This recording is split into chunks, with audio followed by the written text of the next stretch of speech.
Hi viewers, welcome to our channel. 6ஆம் வகுப்பிலிருந்து 12ஆம் வகுப்பு வரைக்கும் உள்ள சயின்ஸ் மற்றும் சோஷியல் சயின்ஸ்ல இருந்து குரூப் 4 தேர்விற்கு எதிர்பார்க்கப்படும் கேள்விகள் அப்படின்னு சொல்லிட்டு 80 டேஸ் பிளான்ல ஒவ்வொரு நாளைக்கும் 50 கேள்விகளை பார்த்துக்கிட்டு இருக்கோம். ஸோ இன்னைக்கு டே 11க்கான கொஸ்டின்ஸ் தான் பார்க்க போகிறோம். இது வரைக்கும் டே 10 வரைக்கும் நீங்கள் பார்க்காத இருக்கீங்க அப்படின்னா அதுக்கான வீடியோஸ் லிங்க்கை நான் டிஸ்கிரிப்ஷனில் கொடுக்குறேன். அதை பார்த்துட்டு வந்துட்டு இதை பாருங்கள். அப்போ தான் உங்களுக்கு இன்னுமே யூஸ்ஃபுல்லாக இருக்கும்.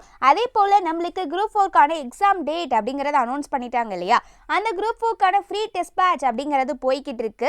அதுக்கான டெலிகிராம் சேனல் லிங்க்கை நான் டிஸ்கிரிப்ஷனில் கொடுக்குறேன். அதில் நீங்கள் என்ன ஜாயின் ஆகாத இருக்கீங்க அப்படின்னா ஃபாஸ்ட்டாக ஜாயின் ஆகிக்கோங்க. அதே போல் எக்ஸ்ட்ரா இன்ஃபர்மேஷன் என்ன அப்படின்னா தமிழில் டார்கெட் 100 அவுட் ஆஃப் 100 அப்படின்னு சொல்லிட்டு group 2, group 2A and group 4க்கான தமிழ் ஃப்ரீ டெஸ்ட் பேட்ச்மே போய்கிட்டு இருக்கு.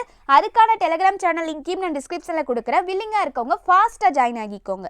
ஓகே, முதல் கேள்வி, தேசிய தாழ்த்தப்பட்டோர் ஆணையம் எந்த ஆண்டு? தேசிய தாழ்த்தப்பட்டோர் ஆணையம் எந்த ஆண்டு? விடை 2003ஆம் ஆண்டு.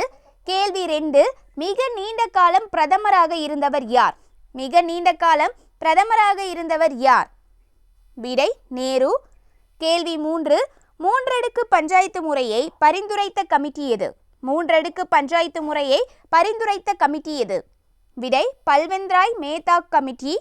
கேள்வி 4, குடியரசுத் தலைவர் உச்சநீதிமன்றத்திடம் ஆலோசனை கேட்பதை பற்றி கூறும் விதி எது? குடியரசுத் தலைவர் உச்சநீதிமன்றத்திடம் ஆலோசனை கேட்பதை பற்றி கூறும் விதி எது? விடை விதி 143. கேள்வி 5, இந்திய அரசியலமைப்பின் 4வது தூண் எது? இந்திய அரசியலமைப்பின் 4வது தூண் எது? விடை பத்திரிகை. கேள்வி 6, 4வது புத்த சமய மாநாடு நடைபெற்ற இடம் எது? 4வது புத்த சமய மாநாடு நடைபெற்ற இடம் எது? விடை காஷ்மீர். கேள்வி 7, தானிய களஞ்சியம் எங்கே அமைந்திருந்தது? தானிய களஞ்சியம் எங்கே அமைந்திருந்தது? விடை ஹரப்பா. கேள்வி 8, அடிமையின் அடிமை என அழைக்கப்பட்டவர் யார்? அடிமையின் அடிமை என அழைக்கப்பட்டவர் யார்? விடை இல்துமிஸ். கேள்வி 9, காக்ரா போர் நடைபெற்ற ஆண்டு எது? காக்ரா போர் நடைபெற்ற ஆண்டு எது? விடை 1529. Very very important question. கேள்வி 10, ஆங்கில கிழக்கிந்திய குழுவின் அக்பர் எனப்படுபவர் யார்? ஆங்கில கிழக்கிந்திய குழுவின் அக்பர் எனப்படுபவர் யார்? விடை வெல்லஸ்லி பிரபு. கேள்வி 11, அதிக துணைக்கோள்களை கொண்டுள்ள கோள் எது? அதிக துணைக்கோள்களை கொண்டுள்ள கோள் எது? விடை வியாழன். கேள்வி 12, பூமியின் மிக அதிகப்படியான அழிவுகள் ஏற்படுவதற்கு காரணமான அலைகள் எது?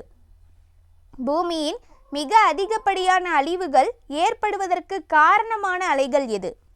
விடை எல்லலைகள். கேள்வி 13, மலைவாழிடங்களின் இளவரசி என்றழைக்கப்படும் ஊர் எது? மலைவாழிடங்களின் இளவரசி என்றழைக்கப்படும் ஊர் எது? விடை கொடைக்கானல். கேள்வி 14, அதிக போக்குவரத்து நிறைந்த பெருங்கடல் எது? அதிக போக்குவரத்து நிறைந்த பெருங்கடல் எது? விடை அட்லாண்டிக் பெருங்கடல். கேள்வி 15, சூரியனின் ஒளி அல்லது வெப்பம் புவியை வந்தடைய ஆகும் நேரம் எவ்வளவு? சூரியனின் ஒளி அல்லது வெப்பம் புவியை வந்தடைய ஆகும் நேரம் எவ்வளவு? விடை 8 நிமிடங்கள். கேள்வி 14, சேவைத்துறை எந்த நாட்டில் அதிகம் உள்ளது? கேள்வி 16, சேவைத்துறை எந்த நாட்டில் அதிகம் உள்ளது? விடை அமெரிக்கா. கேள்வி 17, மக்கள் தொகை பெரும் பிளவு எந்த ஆண்டு? மக்கள் தொகை பெரும் பிளவு எந்த ஆண்டு? விடை 1921. கேள்வி 18, வங்கிகள் எப்போது தேசியமயமாக்கப்பட்டன? வங்கிகள் எப்போது தேசியமயமாக்கப்பட்டன? விடை 1969. கேள்வி 19, உத்தம மக்கள் தொகை கோட்பாடு பற்றி கூறியவர் யார்? உத்தம மக்கள் தொகை கோட்பாடு பற்றி கூறியவர் யார்? விடை எட்வின் கேனன். கேள்வி 20, ஜவஹர் ரோஜ்கார் யோஜனா எந்த ஆண்டு? ஜவஹர் ரோஜ்கார் யோஜனா எந்த ஆண்டு? விடை 1989. இது எதற்கான திட்டம் அப்படிங்கிறத கமெண்ட் செக்ஷனில் சொல்லிடுங்க. கேள்வி 21, தமிழ்நாட்டில் குறைந்த மக்கள் தொகை உள்ள மாவட்டம் எது? தமிழ்நாட்டில் குறைந்த மக்கள் தொகை உள்ள மாவட்டம் எது? விடை பெரம்பலூர். யூனிட் 9க்கான கொஸ்டின்.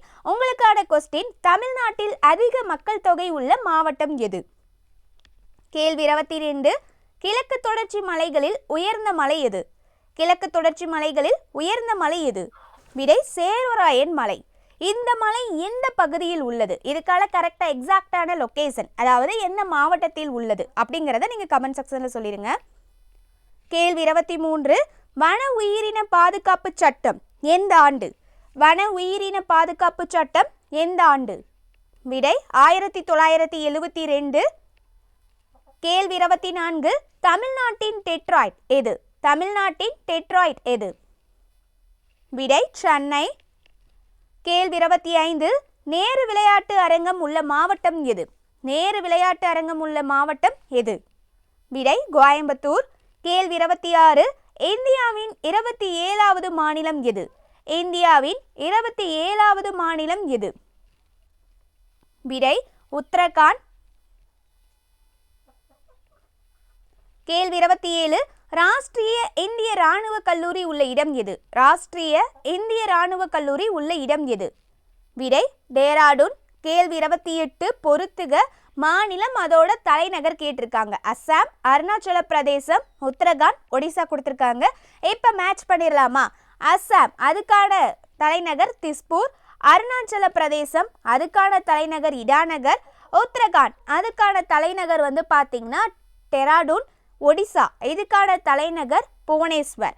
அஸ்ஸாம் தலைநகர் திஸ்பூர், அருணாச்சல பிரதேசம் இதுக்கான தலைநகர் இடாநகர், உத்தரகாண்ட் இதற்கான தலைநகர் வந்து பார்த்தீங்கன்னா டெராடூன், ஒடிசா இதற்கான தலைநகர் புவனேஸ்வர். விடை ஆப்ஷன் பி 4321.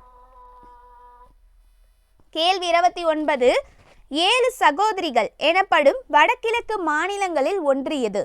7 சகோதரிகள் எனப்படும் வடகிழக்கு மாநிலங்களில் ஒன்று எது? ஆப்ஷனில் அஸ்ஸாம், ஒரிசா, பீகார், மிசோரம் கொடுத்துருக்காங்க. இதுக்கு கரெக்டான ஆன்சர் வந்து பார்த்தீங்கன்னா அஸ்ஸாம்.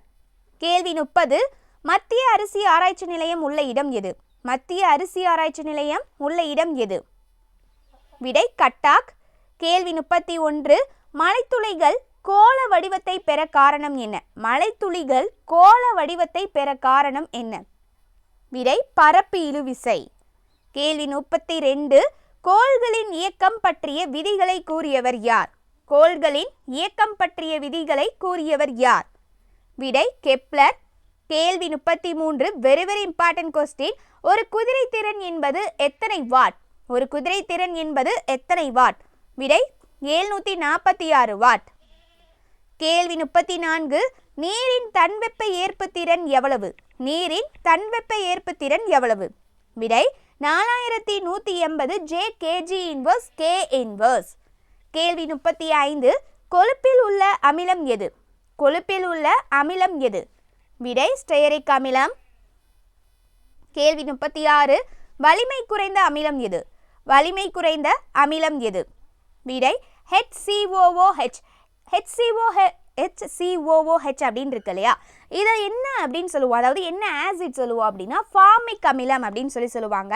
இருக்கிறதுல வலிமை குறைந்தது இதுதான். ஓகேவா? அதே மாதிரி HCl என்னன்னு பாருங்க, ஹைட்ரோக்ளோரிக் ஆசிட். HNO3 அப்படின்னா நைட்ரிக் ஆசிட். H2SO4 அப்படின்னா sulphuric acid, king of chemicals அப்படின்னு சொல்லுவாங்க. ஓகேவா? சல்ஃபியூரிக் ஆசிடை. அதே போல் CH3COOH அப்படின்னு வந்துச்சுன்னா அது அசிட்டிக் ஆசிட். இந்த ஹெச்சுக்கு பதிலாக இந்த இடத்துல CH3 வந்துச்சுனாக்க அது அசிட்டிக் ஆசிட் அப்படின்னு சொல்லுவாங்க. ஓகேவா? இதுக்கு பதிலாக C6H5COOH அப்படின்னு வந்துருந்ததுன்னா அது பென்சோயிக் ஆசிட். ஓகேவா? கேள்வி 37, நீரில் ஹைட்ரஜன் ஆக்சிஜனின் தனிமத்தின் விகிதம் என்ன? நீரில் ஹைட்ரஜன் ஆக்சிஜனின் தனிமத்தின் விகிதம் என்ன அப்படின்னு கேட்டிருக்காங்க. ஓகேவா? அதாவது என்ன அப்படின்னா H2O அப்படின்னு இருக்கு இல்லையா, இப்போ ஹெச்சோட பங்கு எவ்வளோ இருக்குது? 2 H இருக்குது. ஸோ 2. அடுத்தது வந்துட்டு பாருங்க, ஆக்சிஜன் எவ்வளோ இருக்குது? 1 தான் இருக்குது. அப்போ இதோட பங்கு என்ன? 1. அப்போ 2:1. இதுதான் இங்கே கேட்டிருக்காங்க. விடை ஆப்ஷன் ஏ 2:1. கேள்வி 38, PVC பிளாஸ்டிக்கின் வேதி பெயர் என்ன? PVC பிளாஸ்டிக்கின் வேதி பெயர் என்ன?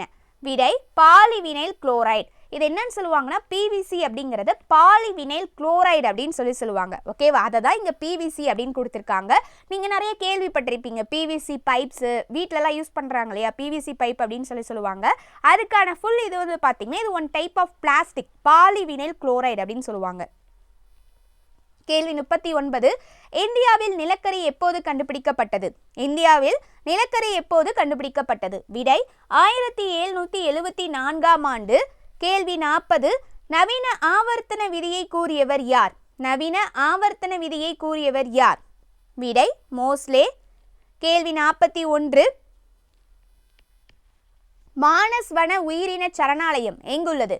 மானஸ் வன உயிரின சரணாலயம் எங்குள்ளது? அதாவது மனாஸ் அப்படின்னு சொல்லுவாங்க. விடை அசாம். கேள்வி 42, நைட்ரஜன் உரங்களுக்கு எடுத்துக்காட்டு தருக. நைட்ரஜன் உரங்களுக்கு எடுத்துக்காட்டு தருக அப்படின்னு கொடுத்துருக்காங்க. இப்போ ஆப்ஷனில் பார்த்தீங்கன்னா ammonium sulphate, nitrophosphate, potassium nitrate, ammonium phosphate அப்படின்னு கொடுத்து சொல்லியிருக்காங்க.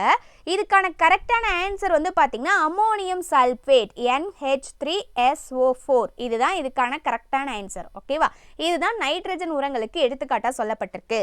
கேள்வி 43, வைட்டமின் B1 குறைபாட்டால் ஏற்படும் நோய் எது? வைட்டமின் B1 குறைபாட்டால் ஏற்படும் நோய் எது? விடை பெரிபெரி. கேள்வி 44, செல்லின் உட்பொருட்களை கடத்துவது எது? செல்லின் உட்பொருட்களை கடத்துவது எது? விடை எண்டோபிளாச வலை. இதுவே இந்த வைட்டமின் இருக்கு இல்லையா, இது வெரி வெரி இம்பார்ட்டன்ட். கட்டாயமாக அந்த வைட்டமின் ரிலேட்டடாக ஒரு கொஸ்டின் கேட்பாங்க. வைட்டமின் ஏ அப்படின்னா மாலைக்கண் நோய், வைட்டமின் பி அப்படின்னா பெரிபெரி, B1 சொல்லியாச்சு இல்லையா, வைட்டமின் சி அப்படின்னா ஸ்கர்வி, வைட்டமின் டி அப்படின்னா ரிக்கெட்ஸ். இது எல்லாத்தையும் வந்து படிச்சு வச்சுக்கோங்க. ஓகேவா, ஸோ இந்த வைட்டமின்ல இருந்தும் நோய்கள்ல இருந்தும் கட்டாயம் ஒரு கேள்வி வந்துடும். ஹார்மோன்ஸ் ரிலேட்டடாகவும் கேள்விகள் அப்படிங்கிறது கட்டாயம் இருக்கும். ஸோ மறக்காமல் படிச்சு வச்சுக்கோங்க. கேள்வி 45, புரோகரியாட்டிக் செல்களில் காணப்படும் ரைபோசோம்கள் எவை? புரோகரியாட்டிக் செல்களில் காணப்படும் ரைபோசோம்கள் எவை? விடை 70S ரைபோசோம்கள் தான் காணப்படுது. கேள்வி 46, நாம் பருகும் காஃபி மற்றும் தேநீருக்கும் சுவையூட்டும் பாக்டீரியா எது? நாம் பருகும் காஃபி மற்றும் தேநீருக்கும் சுவையூட்டும் பாக்டீரியா இது. நாம் வந்து ரொம்ப இன்ட்ரெஸ்டாக குடிக்கிறோம் இல்லையா, மார்னிங்கும் ஈவினிங்கும் காஃபி மற்றும் டீ. அதில் சுவையூட்டுறதுக்காக இருக்கக்கூடிய பாக்டீரியா எது அப்படின்னா விடை பாசிலஸ் மெகாதீரியம். இந்த பாக்டீரியா தான் நம்மளுக்கு அந்த டேஸ்ட்லாம் கொடுக்குதாமா. ஓகேவா, 3 ரோசஸ்ஸு, சன்ரைசஸ்ஸு, ப்ரூ இதெல்லாம் யூஸ் பண்ணுறீங்க இல்லையா, அதுக்கான டேஸ்ட்டை கொடுக்கக்கூடிய பாக்டீரியா எதுனா பாசிலஸ் மெகாதீரியம். கேள்வி 47, சிற்றினம் என்ற சொல்லை அறிமுகப்படுத்தியவர் யார்? சிற்றினம் என்ற சொல்லை அறிமுகப்படுத்தியவர் யார்? விடை சான்றே. கேள்வி 48, தேசிய மக்கள் தொகை கணக்கெடுப்பு தினம் எப்போது? தேசிய மக்கள் தொகை கணக்கெடுப்பு தினம் எப்போது? விடை பிப்ரவரி 9. கேள்வி 49, தென்னாட்டு ஆக்ஸ்போர்டு எனப்படுவது எது? தென்னாட்டு ஆக்ஸ்போர்டு எனப்படுவது எது? விடை பாளையங்கோட்டை. இது தமிழில் நீங்கள் வந்து படிச்சிருப்பீங்க. ஓகேவா, பாளையங்கோட்டை அப்படிங்கிறது. அடுத்தது கேள்வி 50, அன்ஹாப்பி இந்தியா என்ற நூலை எழுதியவர் யார்? அன்ஹாப்பி இந்தியா என்ற நூலை எழுதியவர் யார்? லாலா லஜபதி ராய். இவர் தான் எழுதியிருக்காரு. அதே மாதிரி வந்து நீங்கள் ஐஎன்எம்ல வந்து படிச்சிருப்பீங்க. லாலா லஜபதி ராயும் அதில் வருவார். லால் பால் லால் அப்படின்னு சொல்லுவாங்க இல்லையா, அதில் ஒருத்தர் லாலா லஜபதி ராய். அந்த பால் லால் அப்படின்னு சொல்லி மீதம் 2 இருக்கு இல்லையா, அதில் யார் வருவாங்க அப்படிங்கிறதையும் தெரிஞ்சவங்க கமெண்ட் செக்ஷனில் சொல்லிடுங்க. ஓகேவா, இந்த வீடியோ கண்டிப்பாக உங்களுக்கு யூஸ்ஃபுல்லாக இருந்திருக்கும். அதே போல் நான் கேட்டிருக்க கொஸ்டின்ஸ்க்கு எல்லாம் ஆன்சர் தெரிஞ்சது அப்படின்னாலும் மறக்காமல் கமெண்ட் செக்ஷனில் சொல்லுங்கள். இந்த வீடியோ பிடிச்சிருந்து அப்படின்னா லைக் பண்ணுங்கள். நம்ம சேனலை இது வரைக்கும் சப்ஸ்கிரைப் பண்ணாத இருக்கீங்க அப்படின்னாலும் சப்ஸ்கிரைப் பண்ணி வச்சுக்கோங்க. தேங்க்யூ.